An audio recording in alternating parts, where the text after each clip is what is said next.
dipersembahkan oleh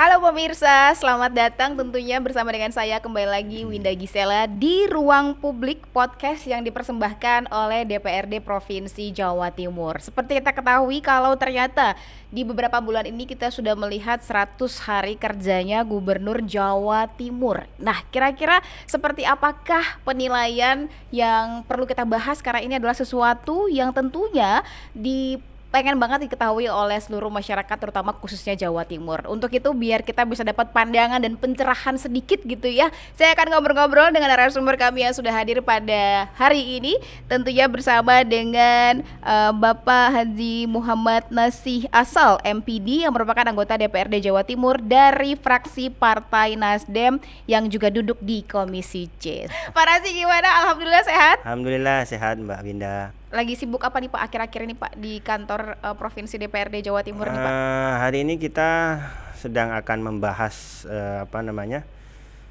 PAPBD. Jadi anggaran perubahan di akhir tahun yang memang setiap tahun ya kita harus bisa mengagendakan pembahasannya agar sesuai dengan surat dari Kemendagri.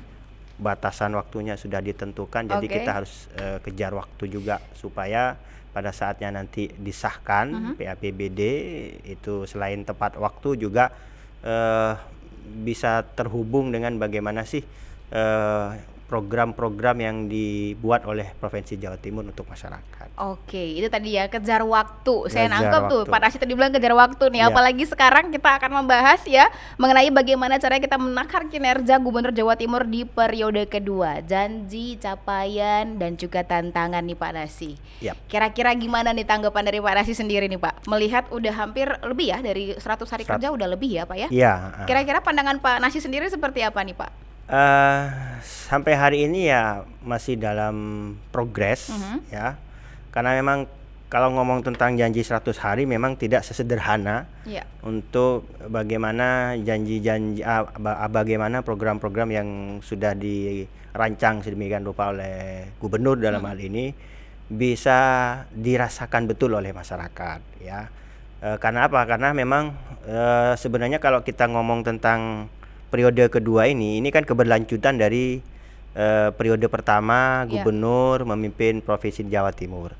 Tentu di periode pertama itu memang kita melihat kenapa kemudian masyarakat hari ini mempercayakan kembali kepada Ibu Gubernur. Memang bisa dalam tanda kutip bisa saya katakan mungkin masyarakat juga melihat bahwa ada janji-janji, ada PR-PR yang belum terselesaikan sehingga harus diselesaikan di periode ini.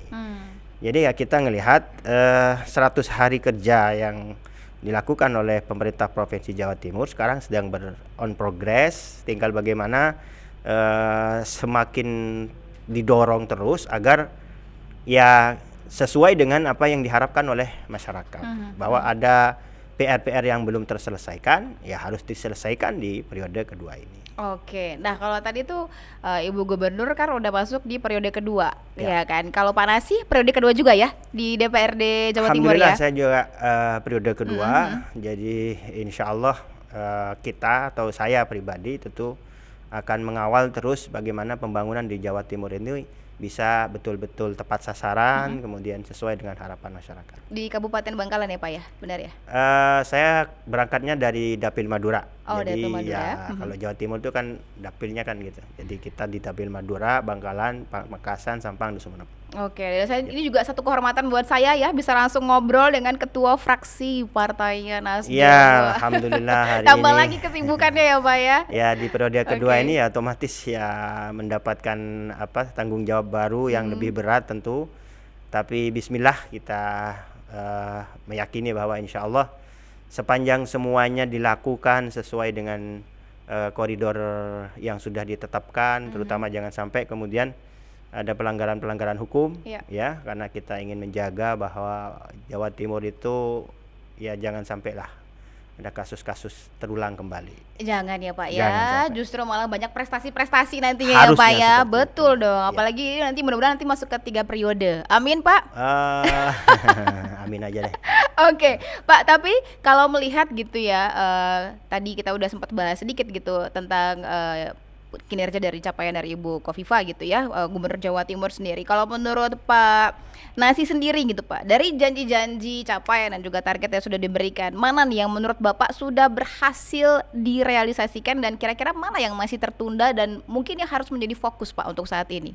Ya, mungkin saya melihatnya begini ya Mbak, bahwa capaian kinerja yang sudah diperoleh dan dilakukan oleh gubernur itu mungkin dalam tanda kutip belum merata, ya, bahwa masih ada daerah-daerah tertinggal yang ya perlu ada upaya untuk percepatan pembangunannya.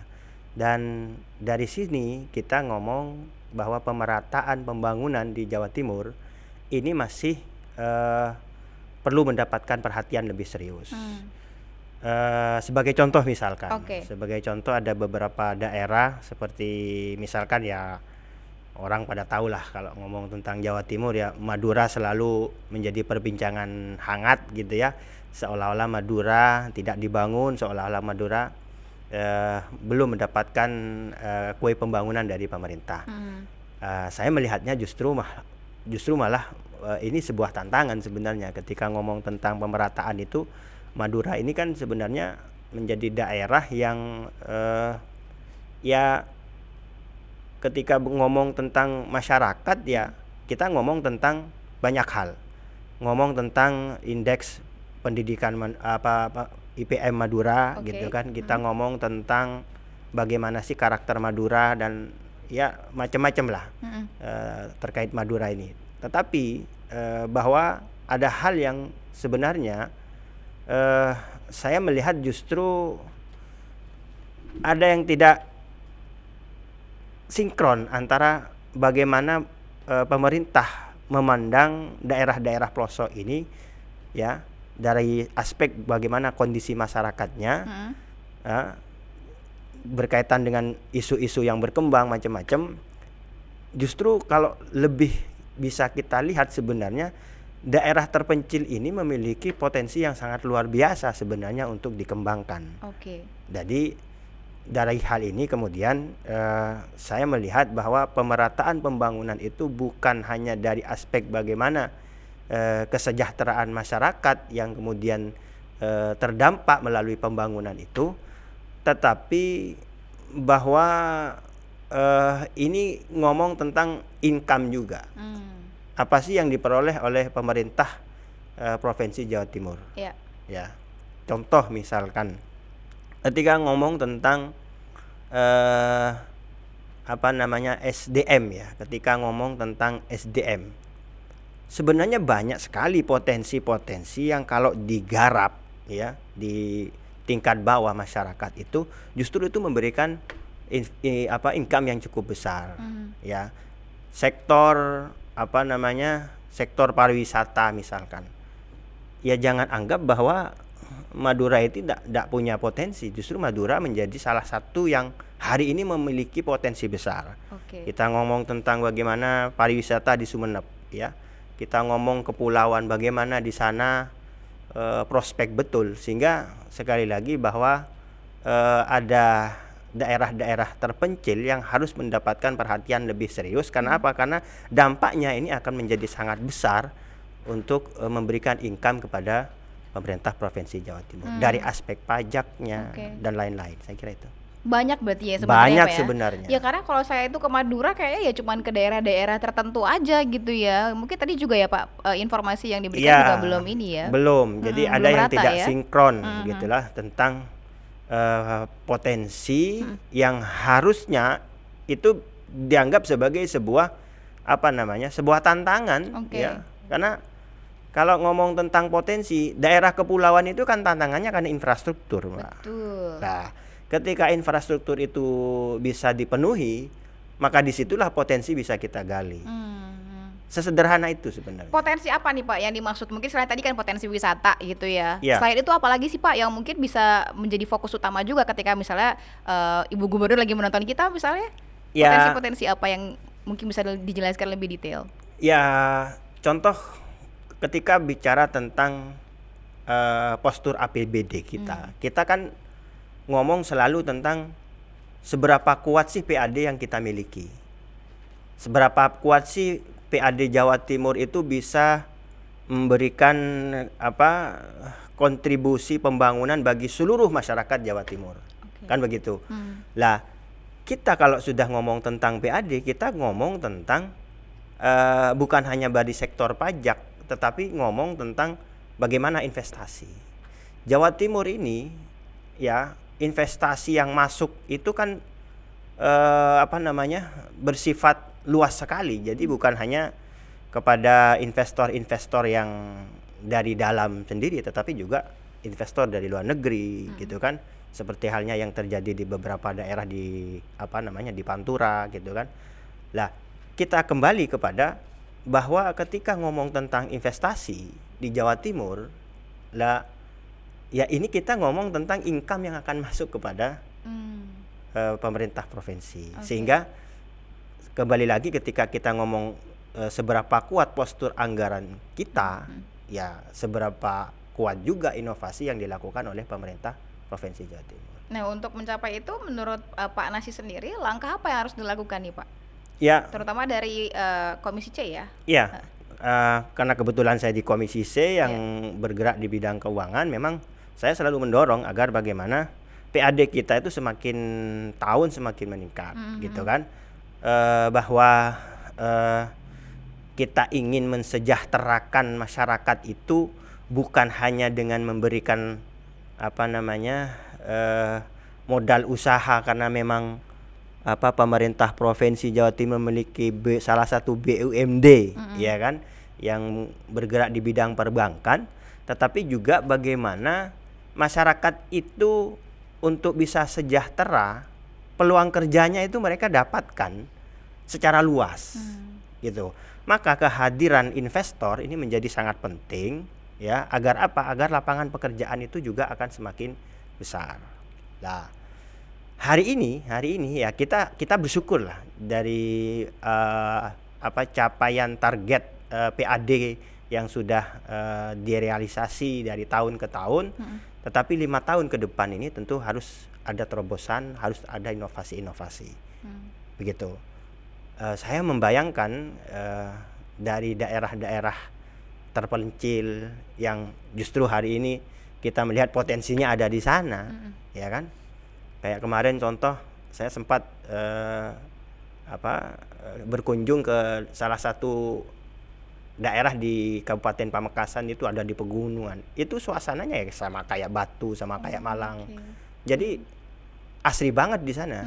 Tetapi saya tanya-tanya sampai hari ini nggak ada tuh semacam yang kayak di Malang itu wisata ya, wisata gitu ya. Untuk masyarakat itu nggak ada. Yang kemudian ini terdorong karena memang ada pemerintah yang hadir untuk bisa menggeliatkan ekonomi yang ada di bawah di sana. Tapi kita berharap ya dengan adanya Pak Nasi juga ya nanti kita bisa berharap bisa membantu membuka insya Allah. Wisata juga pada akhirnya, karena kan orang-orang jadi nggak pada fokus ke Malang, ke Batu gitu ya Pak ya, tapi juga bisa ke tadi ya, ke daerah-daerah yang daerah-daerah terpencil. Saya kira bukan hanya Madura gitu kan, banyak juga sebenarnya. Ya, kalau udah ngomongin soal anggaran, memang kayaknya memang daerah-daerah terpencil sepertinya masih butuh yang namanya fokus utama gitu ya dari Gubernur Jawa Timur ya Pak ya.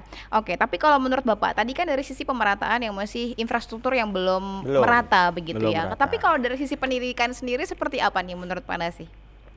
Sejauh ini ya.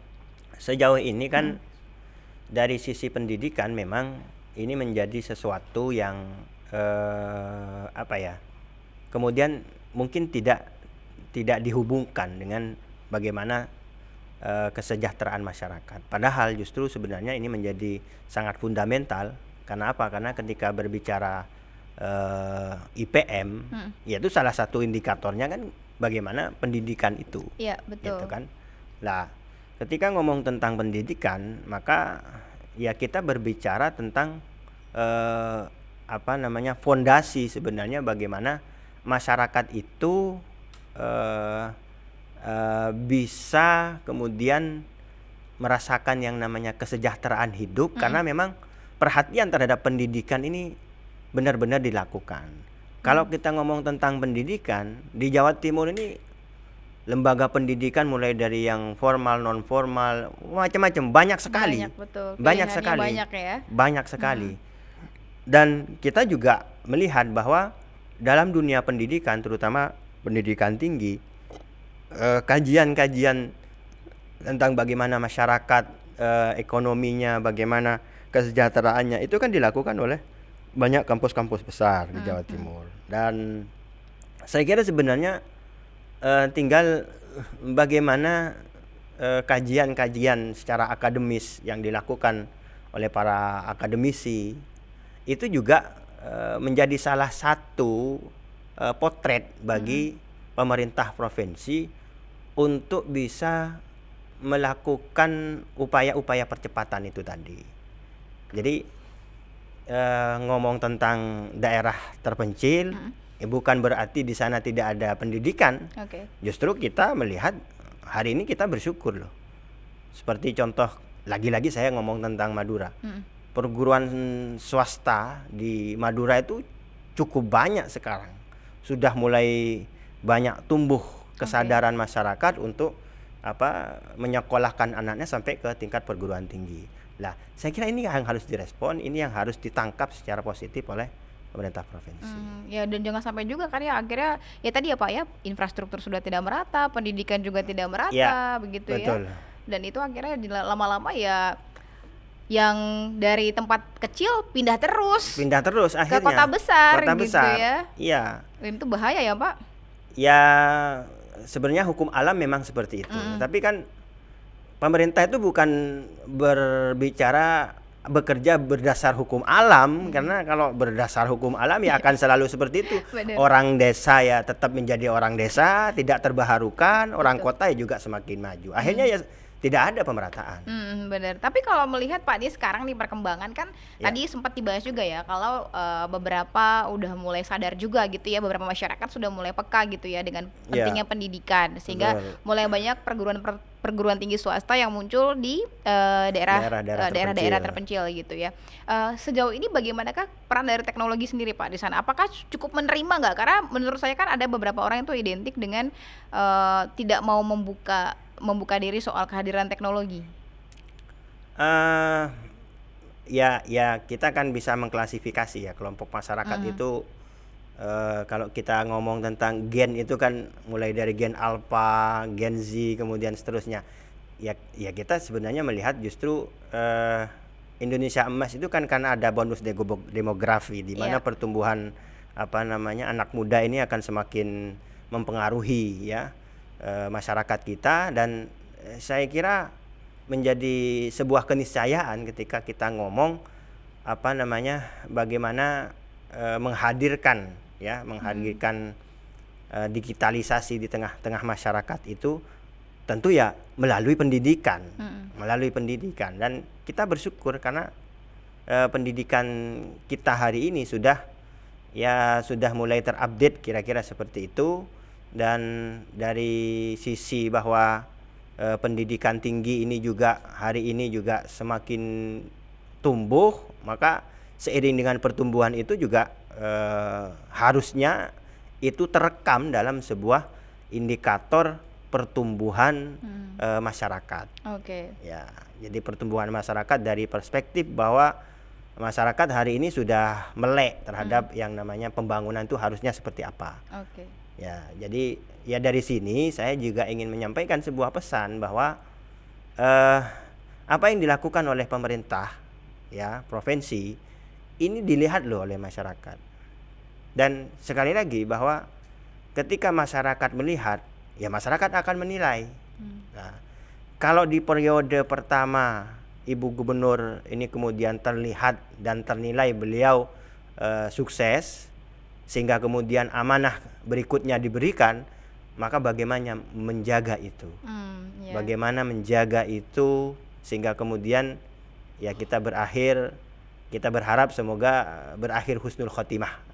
Artinya mendapatkan prestasi, mendapatkan penghargaan yang tidak hanya didapat secara seremonial, tetapi itu benar-benar penghargaan yang didapat oleh masyarakat, dari masyarakat. Iya, karena benar kata orang yang mempertahankan itu justru lebih susah ya Pak, lebih daripada susah memulai ya. Daripada memulai. Iya, karena banyak sekali pro dan kontra gitu ya. Lebih ke tantangan sih sebenarnya kalau saya mengatakan ya ini tantangan gitu lah. Kalau hari ini lebih berat ya ini tantangan gitu loh, mau tidak mau gitu. Seperti Pak Nasi juga kan 2 periode nih gimana nih Pak? Tantangan juga ya Pak? Iya, kalau dikembalikan kepada pribadi saya ya sebenarnya berat sekali gitu loh. Jadi lebih benar dong, lebih berat mempertahankan ya daripada memulai ya Pak? Lebih berat mempertahankan daripada memulai. Tantangannya sendiri apa Pak di periode kedua ini Pak? Tantangan di periode kedua menurut ini Pak Nasi sendiri gitu. Ya hari ini saya mungkin harus lebih aktif dalam berkomunikasi ya dengan pemerintah, karena saya sebagai pimpinan di fraksi, sehingga saya harus bisa memotret seperti apa secara utuh masyarakat yang ada di Jawa Timur gitu kan. Bukan hanya sekedar saya ngomong tentang Madura karena saya berangkat dari Madura, tapi secara luas saya juga harus memotret bagaimana kondisi masyarakat yang ada di Jawa Timur, sehingga intensitas komunikasi terutama dengan gubernur itu hari ini menjadi ya sesuatu yang menyita waktu juga. Gitu. Tapi cukup terbuka ya Pak antara komunikasi antara. Alhamdulillah ya kita melihat, atau saya lah paling tidak melihat sangat terbuka komunikasi itu. Dan kalau ngomong tentang komunikasi sebenarnya ya semua kan sudah diatur, wilayah kerjanya sudah diatur.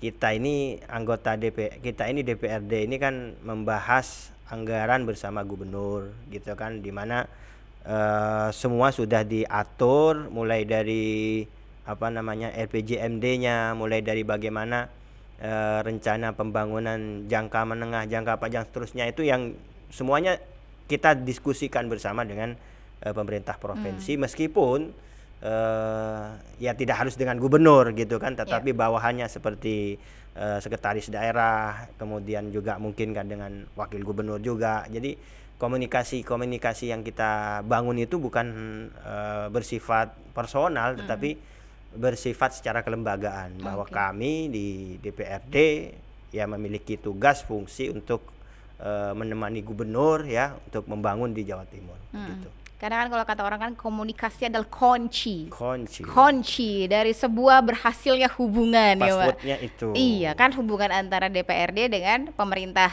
Bener ya Pak? Bener. Bapak dengan sebegitu banyak aktivitas di Pak Nasi, gak capek apa Pak? Terus masih sempet emang ngelakuin hobi? Iya, hobinya apa nih Pak? Kalau hobinya ngopi ya paling mudahnya hari ini sudah ngopi nih sudah. Hobinya cuma ngopi aja ya Pak ya? Ngopi aja. Pagi, siang, sore, malam? Pagi, siang, sore, malam. Kopi pahit, kopi manis Pak? Tergantung kondisi aja sih. Kalau lagi banyak ruwet pengen yang manis gitu kan. Ya. Kalau anggota DPRD mau begitu ya. Kalau kita ini orang-orang biasa tergantung kondisi kantong Pak. Iya. Kira-kira seperti itu. Iya, kalau akhir bulan kopinya gitu ya. Oh gitu ya Pak? Iya, Emang bisa juga Pak begitu ya? Bisa Mbak. Karena bisa. Anggota DPRD adalah manusia ya. Iya. Iya, kalau kita kan tergantung kondisi dompet. Kalau akhir bulan kopinya pahit Pak. Kopinya pahit. Gitu kalau lagi udah baru-baru nih transferan masuk, kopinya manis Pak. Kopi pahit pun terasa manis ya. Oke. Tapi Pak, kalau misalnya Bapak lihat sendiri gitu ya, ada satu program juga ya dari Gubernur Jawa Timur, ada 9 pilar Nawa Bakti Satya ya kan ya Pak, yang diteruskan di periode ini. Nah, dari pengamatan dari Pak Nasi sendiri nih, mana pilar yang paling terlihat implementasinya saat ini? Yang hari ini yang paling terlihat itu saya melihatnya ada program Jatim Kerja. Jatim Kerja, di mana program Jatim Kerja ini memang kita melihat ada yang lebih fokus dilakukan oleh pemerintah Provinsi Jawa Timur, terutama dari sisi bagaimana memberikan semacam pembekalan kepada masyarakat ya untuk bagaimana berwirausaha misalkan ya. Jadi dari aspek misalkan layanan masyarakat tentang izin usaha, ini kan karena kebetulan saya di Komisi C ya, saya bermitra dengan Dinas Penanaman Modal yang kemudian juga membuat regulasi tentang bagaimana sih kemudahan untuk berusaha di Jawa Timur itu. Dan itu dilakukan dan terus dilakukan meskipun hari ini sebenarnya tidak hanya mendorong agar masyarakat yang mau berwirausaha diberikan kemudahan, tetapi juga mendorong sekali lagi agar ada penciptaan lapangan kerja. Ya, kalau UMKM itu kan dia akan selalu hidup, ya, dia akan selalu hidup karena kalau kita ngomong masyarakat kita, terutama sektor UMKM, ini mau didorong atau tidak didorong ya, maka masyarakat pasti berpikir kalau saya nggak bekerja, saya mau makan apa? Betul. Gitu kan.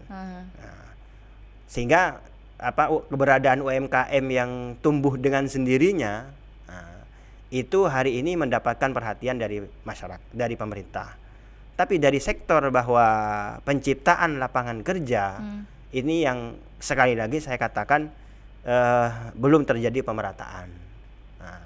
Jadi dari sisi ini, jadi Jatim Kerja ini saya kira menjadi sesuatu yang ya saya selalu mendorong hal itu agar ya terjadi pemerataan kesejahteraan masyarakat melalui peluang kerja yang diciptakan oleh pemerintah Provinsi Jawa Timur. Tapi itu saya jadi penasaran ya Pak, kenapa ya memang kalau saya tuh ngelihat beberapa daerah-daerah terpencil gitu ya, daerah-daerah kecil itu memang tidak menjadi prioritas dari pemerintah pusat gitu. Kenapa ya Pak alasannya? Apakah memang ada banyak yang tidak tersampaikan atau karena apa sih biasanya Pak alasannya Pak? Apa karena terlalu fokus sama di pusat ya? Bukan. Ya karena sekali lagi kita ini kadang terlalu terbebani oleh regulasi yang kita buat, ya. Sementara regulasi itu dalam prakteknya itu terkadang ya tidak menyentuh kepada hal yang substansi, lebih kepada yang normatif aja, gitu.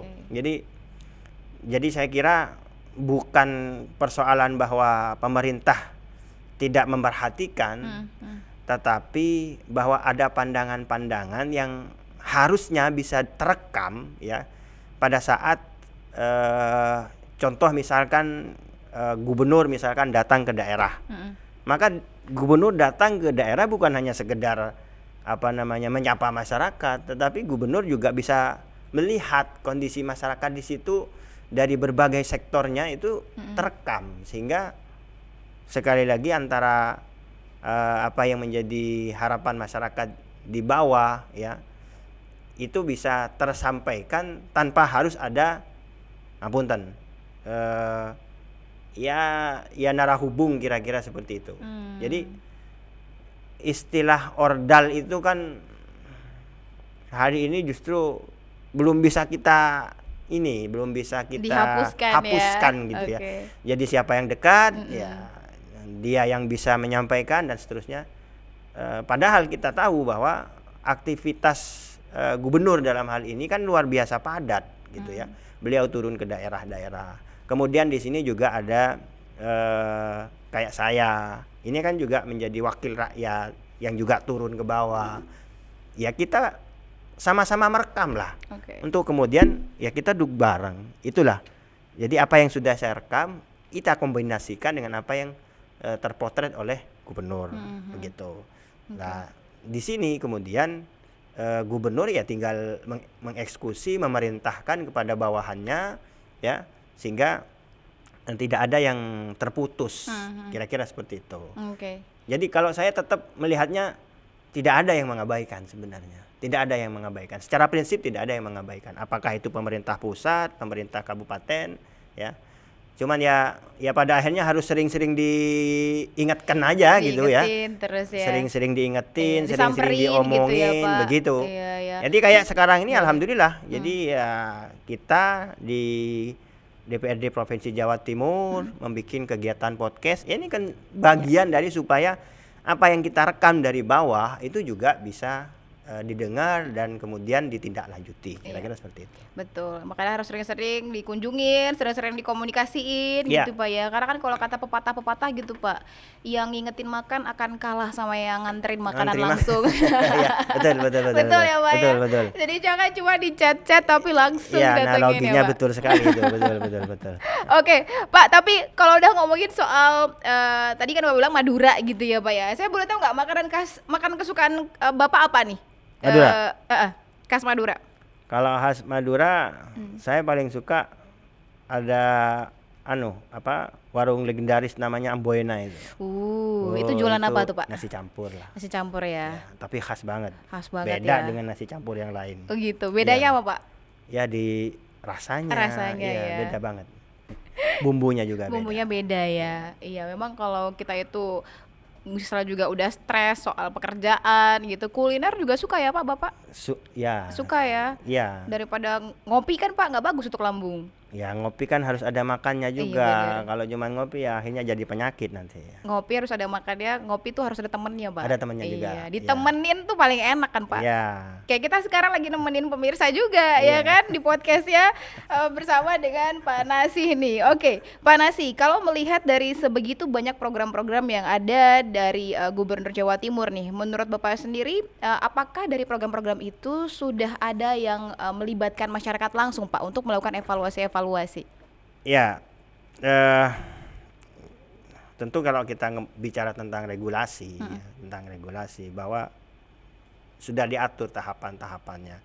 Keterlibatan masyarakat di dalam bagaimana program-program yang dibuat oleh Jawa Timur itu ya harus tahapannya ya harus dengan pelibatan masyarakat. Musrembang itu kan dilakukan mulai dari tingkat yang paling bawah ya, itu melibatkan masyarakat dan tentu masyarakat itu sebenarnya sederhana Pak. Masyarakat kita itu sederhana. Apa tuh? Kenapa sederhananya? Sederhananya begini. Gimana maksudnya Pak? Gubernur sudah membuat program kerja ya. Dan program kerja itu dijawantahkan dalam ya nawacita yang tadi disampaikan oleh Gubernur dan itu kan konsep Mbak. Itu konsep tentang pembangunan yang ada di Jawa Timur. Nah, ketika masyarakat melihat konsep pembangunan yang ada di Jawa Timur, sebenarnya masyarakat sudah bisa memahami kemana sih sebenarnya Gubernur itu ingin menyelesaikan tugasnya di periode kedua ini. Sehingga sekali lagi ketika berbicara masyarakat, justru Jawa Timur ini menjadi sangat baik sekali karena begitu welcome-nya masyarakat ya terhadap setiap kebijakan yang dibuat oleh pemerintah Provinsi Jawa Timur. Jadi yang penting ada konsepnya, masyarakat dikasih tahu gitu kan. Kemudian tinggal bagaimana realisasinya. Kalau sudah ngomong tentang realisasi ya kita ngomong tentang bahwa masyarakat juga harus bisa ikut mengawasi juga. Makanya dalam teori pembangunan itu transparansi itu juga menjadi sangat penting. Sehingga jangan sampai kemudian ada miskomunikasi, ada misinformasi yang terjadi di masyarakat. Sehingga kondusivitas pembangunan itu akan sangat terganggu ketika transparansi ini tidak dilakukan. Kalau menurut Bapak sendiri, apakah sudah transparan sekali untuk di periode kedua ini? Dari kacamata kami, ya kalau 100% ya enggak lah. 100% enggak. Tetapi ada hal-hal yang menjadi fundamental, ada hal-hal yang menjadi sangat prinsip, yaitu memang yang enggak, ya kita keras kalau ngomong tentang hal-hal yang prinsip ya keras. Jangan sampai kemudian masyarakat tidak mengetahui hal ini. Ya, karena kebijakannya sudah jelas. Betul. Ya. Pemerintah pusat juga sudah mengatur ya bahwa setiap program yang diusulkan ya itu ya melalui sistem itu bisa dibuka, diakses oleh masyarakat siapapun itu. Betul, karena zaman sekarang jejak digital ya Pak ya. Aduh itu perlu banget, orang tinggal dikit-dikit buka handphone, buka internet, beres gitu ya. Oke, minum dulu Pak, nggak apa-apa Pak. Ya. Minum panas sih ya. Saya nggak ada rokok nih. Iya. Nanti diganti sama permen aja Pak. Ya, permen aja ya. Iya, permen ya Pak ya. Lumayan ya Pak. Lumayan bisa nahan sedikit ya Pak ya. Iya. Oke Pak, tapi nih kalau misalnya saya pengen nanya sama Pak, kan banyak sekali aktivitas. DPRD itu ada hari liburnya nggak sih Pak? Sabtu Minggu libur? Kalau langsung tarik nafas ya. Makanya kalau ditanya hari kerja kita ini sampai dihitung sampai hari apa sampai apa. Sebenarnya kita nggak punya hari libur. Ya, karena mulai dari hari Senin sampai hari Minggu, ya kita ini berkegiatan terus. Kalau hari Minggu biasanya kita berkegiatannya di masyarakat, turun ke bawah gitu. Iya, karena semua untuk masyarakat ya Pak ya. Kalau libur ya boleh lah ya Pak ya. Ya akhirnya ya liburnya ya cari-cari gitu. Cari-cari ya. Nah kalau misalnya nih Pak, ada waktu 1 hari bebas tanpa jadwal DPRD. Ya. Bapak tuh paling pengen tuh ngapain Pak?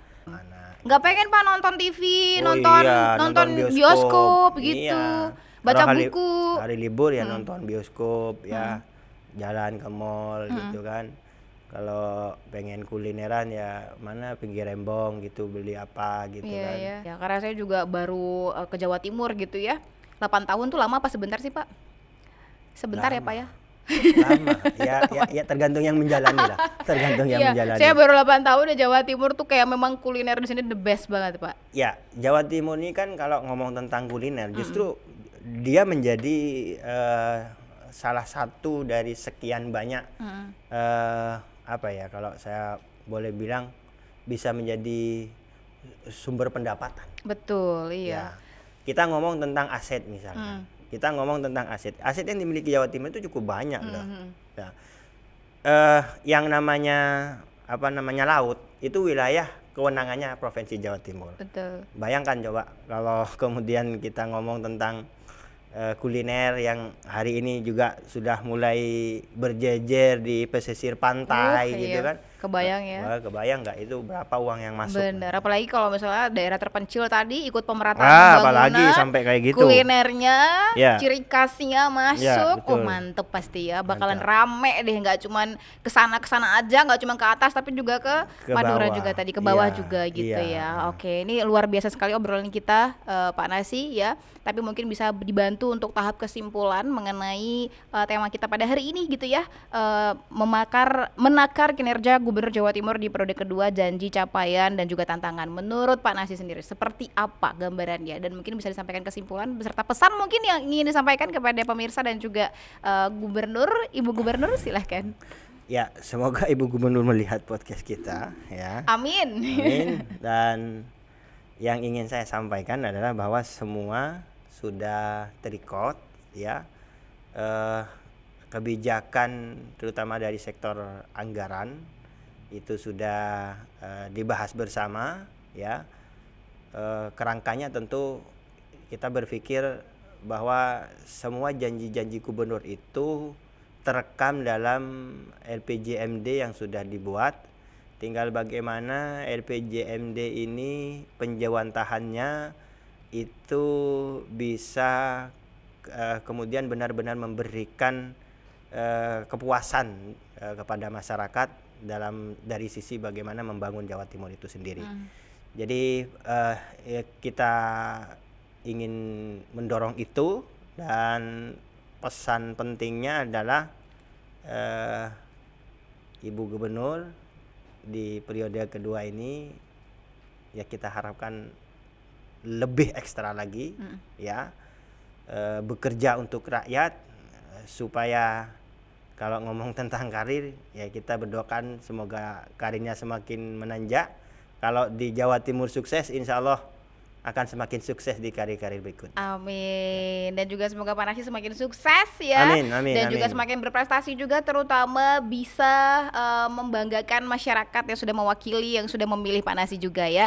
Dan yang paling penting adalah jangan lupa nih pemirsa, intinya adalah kita jangan sampai menyerahkan semuanya ke pemerintahan, tapi kita juga harus sebagai masyarakat ikut berpartisipasi aktif ya Pak ya. Oke, baik, kalau begitu terima kasih banyak ya sudah menyaksikan talk show kita pada hari ini. Sampai ketemu lagi dan sampai jumpa. Terima kasih banyak Pak Nasi. Silakan ngopi lagi Pak Nasi, silakan.